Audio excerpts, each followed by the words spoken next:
Billionaires in Sunbright, Part 63. Nagising ako sa isang hindi pamilyar na lugar. Hindi ko alam kung paano ako napunta dito, pero hindi ako makagalaw. Nakatayo lang ako at nakatitig sa hardin ng puting mga rosas. Maya-maya pa'y nakaramdam ako ng kagustuhang pumitas, hanggang sa hindi ko na napigilan ang sarili ko. I found myself gathering those white roses with my little hands. At doon ako natigilan. Alam kong nananaginip na naman ako. Maya-maya pa'y may narinig akong boses na tumatawag sa akin. Ngunit hindi ko maintindihan ang sinasabi nito. Paglingon ko sa isang direksyon, ay may nakita akong isang batang lalaki na naglalakad, palapit sa akin. Pero hindi ko maaninag ang kanyang mukha. May kung ano siyang sinabi sa akin kasabay ng pag-abot niya ng isang sunflower. Pagkatanggap ko noon, ay natigilan na lang ako at nagsimulang humiyaw sa sakit. Nabitawan ko ang lahat ng bulaklak na dala ko, kasabay ng mariing pagpikit ko.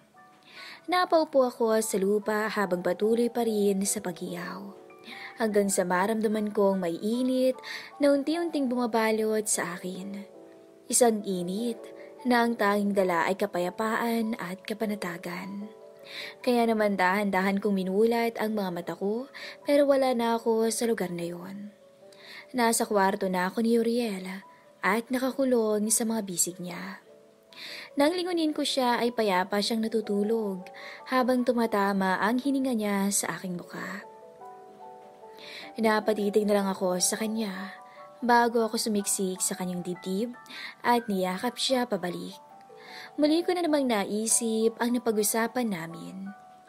Ilang araw na matapos ang komprontasyon namin and I have been patiently waiting for him. Ipipikit ko na sana ang mga mata ko nang makaramdam akong tila bumabaliktad ang sikmura ko. Nanlaki ang mga mata ko bago ko dali-daling kumalas sa yakap niya. At mabilis na bumangon at nagtungo sa banyo. Agad akong yumuko sa harap ng sink at nagsimulang sumuka. Bawat baliktad ng sikmura ko ay pabigat ng pabigat din ang nararamdaman ko. Pakiramdam ko ay dahan-dahang umiikot ang paligid ko. I can see the walls wiggling and melting before my eyes. Nanginginig ang mga tuhod ko at tila tinatakasan ako ng lakas, kaya mahigpit akong napakapit sa sink. Ilang minuto rin ang itinagal ko roon, bago ako nakumbinsing na ilabas ko na lahat. Nanginginig ang mga binti ko nang humakbang ako palabas ng banyo. Kinailangan ko pang kumapit sa badera para lang hindi ako matumba. Nang babalik na ako sa kama, ay nagising na si Uriel. Naniningkit ang mga mata niya nang mahapatingin siya sa akin. "What's wrong?" Tanong niya sa malalim at namamaos na boses. Umiling lang ako sa kanya at saka ngumiti bago tumabi at yumakap. "It was nothing." Pagsisinungaling ko. "Matulog na tayo ulit." Sabi ko na lang bago siya niyakap ng mahigpit. "Okay." Tugon niya at niyakap ako ng mahigpit. "By the way, I've set up a reservation at this good restaurant at 7. Pabulong niyang sabi, "So I want you to prepare because I'll come and pick you up at 6. Just wearing something casual." Dagdag niya. "Is it a date?" Tanong ko at di mapigilang mapangiti. "Yes, first official date, I guess." Anya, kaya napatingin ako sa mukha niya at ipinakita sa kanya ang ngiti ko. "I'll have something delivered for you to wear." "Really?" "Thank you." Tugon ko at muli siyang niyakap. Inunan ko ang braso niya tsaka pumikit. Nang maramdaman kong tila masusuka na naman ako ay hindi ko na lang yun pinansin. At nang hindi na siya mag-alala pa sa akin. Nang magising ako ay wala na si Uriel sa tabi ko. Pagka-check ko ng oras sa cellphone ko ay mag-aalas 8 na pala ng umaga. May text din akong natanggap galing kay Uriel. "Good morning, sleepyhead. I personally made you breakfast, so make sure to finish eating them." Napangiti na lang ako sa nabasa ko bago ko marahang bumangon at kinuha ang tray ng pagkain na nasa bedside table.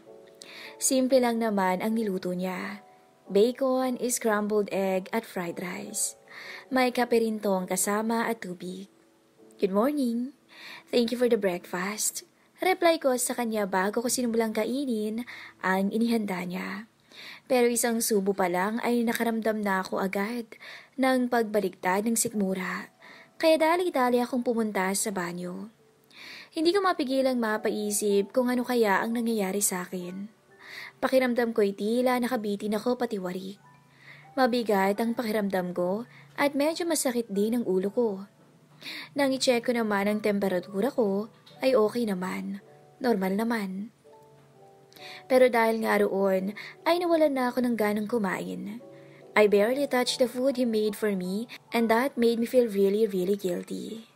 Hindi ko naman ito maubos-ubos dahil sa tuwing sinusubukan kong kumain ay nasusuka talaga ako. Kaya naman ay binaba ko na lang to sa kusina. Babalik na sana ako sa kwarto nang makasalubong ko si Lolo Henry Saldan. Bis na bis to at mukhang may pupuntahan. Good morning, Pulo. Nakangiting bati ko sa kanya.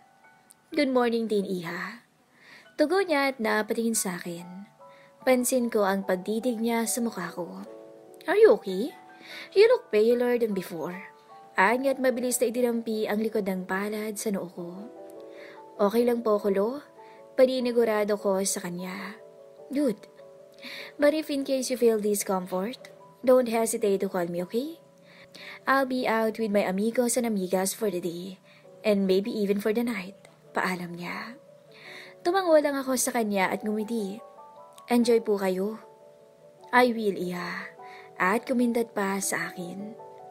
Napangiti na lang ako bago nagpaalam na babalik na lang sa kwarto para magpahinga. I spent the whole day sleeping. Wala akong ibang ginawa bukod sa magkulong sa kwarto at matulog. Hindi na nga ako nakapag-lunch dahil wala talaga akong gana at pakiramdam ko sa bawat subo ko ay masusuka ko. Hinang-hina ang katawan ko. Ni hindi ko nga magawang makatayo nang hindi nanginginig ang mga binti ko pero pinilit ko pa rin bumangon at magayos. Kailangan ko nang mag-ready dahil darating na si Uriel maya-maya. Kakatapos ko lang maligo. And I thought it would help me feel better. But it did nothing. Ganun pa rin ang pakiramdam ko. Sinusukat ko na ngayon ang isang casual dress na ipinadala sa akin ni Uriel. Damang-dama ko ang pagyakap ng damit sa aking dibdib at mga kurba. Hindi ko na sana balak pang mag-makeup pero nang makita ako kung gaano ako kaputla, ay wala na akong nagawa, kundi ang lagyan ng kulay ang labi at mukha ko. At pagkatapos lang ng ilang minuto, ay tapos na rin ako. Pagkatapak ng 6:30 p.m. ay nakatanggap na ako ng tawag kay Uriel. Napupunta na siya kaya bumaba na ako sa sala para doon maghintay. Pahirapan pa ang pagbaba ko dahil halos matumba na ako. Hindi lang dahil sa heels sa suot ko kundi dahil na rin sa panghihina ng mga tuhod ko. Maya-maya pa ay dumating na si Uriel.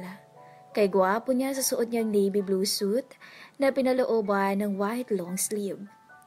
Kay tingkad-tingnan ng kutis niya. You look dashing. Sambit niya sa akin bago ko nilapitan at tiningnan mula ulo hanggang paa. I knew that dress would look good on you. Dagdag pa niya sabay ngiti. You look good in your suit too. Ang gwapo mo. Puri ko rin sa kanya. Well, it's given. Pabiro niyang pagyayabang. Everything looks good in me, even rugs. Ang yabang ha? Natatawang tugon ko ay tinawanan lang din niya ako. Let's go? In-offer niya sa akin ang braso niya at agad ko naman yung kinapitan. I'm pretty sure you love it there. The food is good. The ambience, everything. That restaurant was made for special days like this. Sabi niya habang naglalakad kami palabas. Hindi ko magawang makasabay sa mga sinasabi niya dahil nakatuon ang atensyon ko sa pagbabalanse sa sarili ko. Ramdam ko rin kasi anytime na matutumba ko. Hindi na rin maganda ang pakiramdam ko. Sa paningin ko'y tila umaalon ang lahat ng nasa paligid namin. Laking pasasalamat ko na lang nang tuluyan kaming makapasok sa loob ng kotse. Christine? Napatingin ako kay Uriel nang sambitin niya ang pangalan ko pagkapasok niya ng kotse. Tugon ko sa kanya. Are you okay? Yes. Mabilis kong sagot at tipid ng umiti sa kanya. Bakit? Umiling siya sa akin. You're quieter than the usual. Anya bago binuhay ang makina ng sasakyan. I'm just tense. Pagsisinungaling ko. This is our first date. And my first time in a fancy restaurant. That's why. Dagdag ko. I see. Tugon niya at marahang tumango. Magsasalita pa sana ako nang maramdaman ko na naman ang pagbaliktad ng sikmura ko. Agad akong napatakip sa bibig ko sabay baling sa may bintana para hindi mapansin ni Uriel ang nangyayari sa akin. Ano ba nangyayari sa akin? Naitanong ko na lang sa sarili ko dahil natatakot ako na baka ito pa ang maging sanhi ng pagkasira ng date namin. Pilit kong iniisip kung ano ang mga posibleng nakain ko kagabi na maaaring maging sanhi ng nararamdaman ko ngayon. Pero wala akong maisip. Wala akong kakaibang kinain kagabi o kahit na sa buong araw. Nakagat ko na lang ang labi ko dahil sa frustrasyong nararamdaman. Just what the hell is happening to me? Billionaire's Instant Bright, Part 64. Ilang araw nang hindi maganda ang pakiramdam ko, and it usually gets worse in mornings, then gets better later. Pero may mga pagkakataon pa rin na halos maduwal ako at matumba dahil sa labis na hilo. And I have been trying to hide it from everyone, lalo na sa mga kasama ko rito sa mansyon. What this foul smell? Dinig kong angal ni Uriel nang makapasok siya sa kwarto. Kitang-kita kong pagkunot ng noon niya habang inililibot ang tingin sa paligid ng kwarto. It's horrible! Napataas ang kilay ko sa sinabi niya. Horrible? Grabe ka naman. Angal ko rin at masamang tumingin sa kanya, sabay lapag ng kinakain kong mango ice cream at isang garapo na bagoong. Pagkain ko yon, Uriel. Pagkain ko. What? May pagkain bang mabaho? Sagot niya at halos mag-isa na ang mga kilay dahil sa pagkakalukot ng noo niya. Naikuyom ko ang kamay ko. Hindi ko maintindihan kung bakit. Labis ako naiirita sa sinabi niya. Meron. Singal ko sa kanya bago ko kinuha ang unan at inihagis sa kanya. Kung maka-insulto ng pagkain ng mga mahihirap eh. Napabuga siya ng hangin ang tumama sa kanyang mukha ang unan. I was just asking Christine, bakit di ba nagagalit agad? Ewan ko sa'yo. Pabagsak kong sabi bago ko muling kinuha ang mango ice cream tsaka nilagyan ng bagoong. Huwag mo akong kausapin. Wait, what are you eating? Lumapit siya sa akin. Hindi niya pinansin ang matatilim na titig na ipinupukol ko sa kanya. What are you putting on your ice cream? Is that? Oh my God. Yan palang mabaho. Taas tumalim ang tingin ko sa kanya. Umalis ka na nga. Iritadong sabi ko bago tumayo. Where are you going? Wala ka na ron. Inis kong tugon bago nagmarcha, palabas ng kwarto at bumaba sa sala para doon kumain.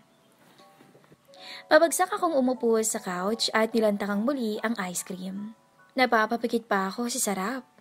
Hindi ko lubos akalain na masarap pala ang mango ice cream na may bagoong. Ewan ko nga kung bakit ko sinubukan to eh. Basta nagising na lang ako kanina na gusto kong subukang kainin to. At wala akong pagsisisi sa desisyon ko. Napapapikit ako sa sarap at dinilaan ko pa talaga ang kutsara para simutin to. Naglalaway ako sa sarap. Hindi ko mapigilan ang sarili kong kumain ng kumain. Maya-maya pa ay bumaba si Uriel na nakabihis na ng pambahay. It's getting late, Christine. Tara na sa taas. Sambit niya sa akin habang binabagtas ang hagdan. Umakyat ka mag-isa mo. Pagsusungit ko sa kanya dahil hindi pa rin ako nakakapag-move on sa pang-iinsulto niya sa kinain ko. Dito ako sa sala matutulog. Gusto mo bang magkasakit? Tara na sa kwarto. May inaon niyang sambit bago umupo sa tabi ko. Can I have some of that? Anya sabay turo sa kinakain ko. Konti lang ha. Pagdadumot ko bago ko siya sinubuan. Kitang-kita ko kung paano siya matigilan. Napakurap-kurap pa siya. Bago mabilis na tumakbo papunta sa kwarto habang hawak-hawak ang bibig niya. Napailing na lang ako dahil sa napakaselang dila ng mga mayayaman. Pagkatapos kong maubos ang ice cream, ay nagdesisyon na akong umakyat sa kwarto namin. Doon ay nadatnan ko si Uriel, nakaharap ang laptop niya habang nakasandal sa headboard ng kama. May mga papeles din siyang katabi. Still working? Bungad ko sa kanya sabay ngiti ng matamis. Yeah, walang gana niyang tugon, kaya napatingin na lang ako sa kanya. Am I that uninteresting? Biglang tanong ko sa kanya bago pumunta sa cabinet para kumuha ng tuwalya. What? Tugon niya bago ako tinapunan ng tingin. What-watin mo mukha mo? Inis kong sabi bago mabilis na nagtungo sa banyo para maghugas ng katawan. Nag-toothbrush na rin ako. At habang nakaharap ako sa sink, ay hindi ko mapigilang mapaisip kung ano ang nangyayari sa akin. These past few days, feeling ko talaga may iba sa akin. Madalas akong nahihilo at nasusuka, lalo na sa umaga. Naging mapili na rin ako sa pagkain dahil tingin ko'y walang lasa ang ibang niluluto nila Nanay Feli. Ayaw ko namang ma-offend sila sa akin, lalo na si Lolo Henry, na ayaw ko mag-isip na naging komportable na ako sa buhay mayaman. Kaya ang ginagawa ko na lang ay kinakain ko yung mga pagkain inihahain nila, pero pagkarating ko sa kwarto ay sinusuka ko. Hindi ko na alam kung anong nangyayari sa akin. Wala naman ako maisip na mga pangyayari na pwedeng makaapekto sa akin. Napabuga na lang ako ng hangin bago lumabas ng banyo para magbihis. At dahil may ginagawa pa si Uriel, ay minabuti ko na lang na mag-cellphone na lang din. Sa may couch ako umupo dahil ayaw kong maistorbo siya. I'll be done in a minute. Sambit niya sa akin pero hindi ko siya pinansin. Tutok na tutok ako sa cellphone ko dahil inilalagay ko sa search bar ang mga nararamdaman ko. Pagka-click ko ng search icon ay halos manlaki ang mga mata ko sa mga resultang lumabas. It's all about pregnancy. Tugmang-tugma ang mga sintomas na nararamdaman ko. Bigla akong napalunok at nag-flashback sa akin ang lahat ng pagkakataon na pinagsaluhan namin ni Uriel ang init ng isa't isa. Ang mga pagkakataong pinuno ng similya niya ang kaloob-looban ko. Ramdam ko kung paano ako natigilan, kung paano gumapang ang lamig sa buong sistema ko bago ako dahan-dahang napatingin kay Uriel. Pero mabilis akong umiling at kinumbinsi ang sarili ko na baka nagkataon lang na gano'n ang mga nararamdaman ko. Isasara ko na sana ang cellphone ko nang may makita kong article about pregnancy test. Natuon doon ang atensyon ko pero hindi ko na lang to binasa. Huminga ako ng malalim sa iling at tayo mula sa couch. Dama ko ang lakas ng kabog ng dibdib ko na halos ikabingi ko. Pero pilit ko tong hindi pinansin. Daan-daan akong sumampa sa kama at humiga kahit hindi pa tapos si Uriel sa ginagawa niya. Sleeping already? Tanong niya sa akin bago siya lumapit at dinampian ako ng halik sa aking pisngi. Maaga pa. Bulong niya at masuyong dinikit ang mga labi sa aking leeg pababa sa aking balikat. Stop it, Uriel. Pigil ko sa kanya bago ako umusog at nagtalokbog ng kumot. I'm not in the mood. Dagdag ko pa. Ay hindi naman kasi ang nararamdaman ko. Are you still upset about what I said? Tanong niya sa akin habang pilit na inaalis ang kumot. I'm just tired. Sagot ko sa kanya. Mag-focus ka na lang sa ginagawa mo. You've been saying that to me for the past days. Anya, did I do something? Does this have something to do with our current relationship? Maraan akong bumuga ng hangin bago inalis ang kumot para matingnan ko siya sa mata. No, matigas kong sagot. I'm plainly tired. That's all. Paninigurado ko sa kanya. Sinabi ko na sa'yo na maghihintay ako na maging handa ka na mahalin ako ng buo. I will keep my word. Dagdag ko sa kanya bago ako muling tumalikod sa baybuga ng hangin. So please, let me sleep now. Pagod lang ako. Okay. Sagot niya bago ko hinalikan sa pisngi ko. I was expecting him to say the 8-letter word but he didn't. Kaya tinuloy ko na lang ang pagpikit sa mga mata ko at hinintay na hilahin ako ng antok. Kinabukasan ay maaga ako nagising. Hindi dahil sa gusto ko, kundi dahil sa sakit ng ulo ko at ang pakiramdam na para kong binibitin pati warik. Dali-dali akong nagtungo sa banyo at hinarap ang sink. Ilang minuto rin ako roon bago ako nagdesisyon na lumabas habang maluha-luha pa ang mga mata ko. "You're up early." Bungad sa akin ni Uriel pagkalabas ko. Naghihintay na pala siya para makaligo. "Good morning." Matamis niyang bati bago ako hinalikan sa noo. "Good morning." Manginang sabi ko bago ko siya nilagpasan at bumalik sa pagkakahiga at matutulog ako ulit. Pagkapikit ko ng mga mata ko, ay ang tanging naiisip ko lang ay ang tungkol sa mga nabasa kong article sa pagbubuntis. Hindi mawala-wala sa isip ko ang mga sintomas na tugmang-tugma sa nararamdaman ko. Ganun lang ang iniisip ko hanggang sa muli akong dalawi ng antok. Nagising lang ako nang maramdaman ko ang paghawi ni Riel sa kumot na nakatirok sa akin. "Did I wake you up?" Tanong niya pero umiling lang ako. "Sorry, I'm out to work." Sagot niya at hinalikan ako sa aking labi. Pagkalabas niya ay nagdesisyon na rin akong bumangon at nang makaligo na dahil may pupuntahan ako. Pagkatapos kong maligo at makapagbihis, ay bumaba na ako sa sala kung saan nadatnan ko si Lolo Henry na nanunood ng TV. "Good morning, Lo." Bati ko sa kanya sabay ngiti ng matamis. "O iha, ang aga mo yata." Anya bago ko pinasadahan ng tingin. "May pupuntahan ka ba?" Mabilis akong tumango at ngumiti. "Yes po, magpapadala po ako ng pera sa bahay." "I see. Sana sumabay ka na lang kay Uriel." Anya. "Now, may maghahatid ba sa'yo?" "Magta-taxi na lang po ako, Lo." Sagot ko sa kanya bago ako nagpaalam. "Babalik din po ako kaagad." "Okay, you take care." Bili nito. Nginitian ko lang siya bago ko lumabas ng bahay. Inabot din ako ng halos 2 oras sa labas dahil sa tindi ng traffic. Nakapagpadala na rin ako ng pera, pero hindi talaga yon ang pinakasadya ko, kaya ako lumabas. Yon ay ang bumili ng pregnancy test kit. Pagkarating ko sa mansyon, ay dali-dali akong umakyat sa kwarto namin para subukan to. Binasa ko muna ang manual bago ako pumunta ng banyo. At habang sinusunod ko ang instruction, ay hindi ko mapigilan ang malakas na pagkabog ng dibdib ko na para bang lalabas ang puso ko sa sobrang kaba. Nagsimula na ring mamawis ang kamay ko at paa, at samot-saring mga imahe ang naglalaro sa isipan ko. Hindi ko alam kung ano ang gagawin ko kapag nagkataon nga na buntis ako. Paniguradong magkakaroon ng malaking pagbabago sa relasyon ko sa maglolo. Baka isipin nila na ginamit ko ang pagkakataon para pikutin si Uriel. At hindi lang sa kanila, kundi pati na rin mismo sa pamilya ko. Kapag nagkataong nalaman nila na nabuntis ako ni Uriel, ay sigurado rin akong mauungkat ang rason kung bakit to nangyari. Malalaman nila na nagsinungaling ako tungkol sa trabaho, na ang perang pinapadala ko ay mula sa panloloko ng kapwa.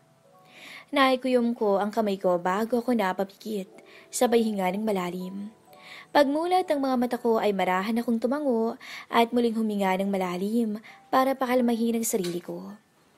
"Heto na, Christine." Bulong ko sa sarili ko. Pagkatapos kong sundin ang steps, ay lumabas na ako at hinintay ang magiging resulta. Halos mabingi ako sa nagririgudon kong puso. At nang makita ko ang paglitaw ng linya, ay mabilis kong kinuha ang reference para tingnan kung ano ang resulta. At natigilan na lang ako sa nabasa. Ramdam ko kung paano ako takasan ng lakas. Kung paano nanginig ang mga tuhod ko, dahilan para mapabagsak akong mapaupo sa kama at tuluyang nanlamig. Nanginig ang mga kamay ko habang hawak-hawak ang piti. Positive. Buntis ako? Bulong ko bago ako napatingin na lang sa kawalan. I feel so lost. Hindi ko alam kung ano ang gagawin. Blankong-blanko ang isipan ko. Nakagat ko na lang ang labi ko nang maramdaman ko ang panginginig ng magkabilang sulok ng mga mata ko. Kasunod nun, ang tuluyang pamumuo ng aking mga luha. Ano nang gagawin ko? Halos pabulong kong sambit, kisabay ng paghalik ng mga luha ko sa aking magkabilang pisngi.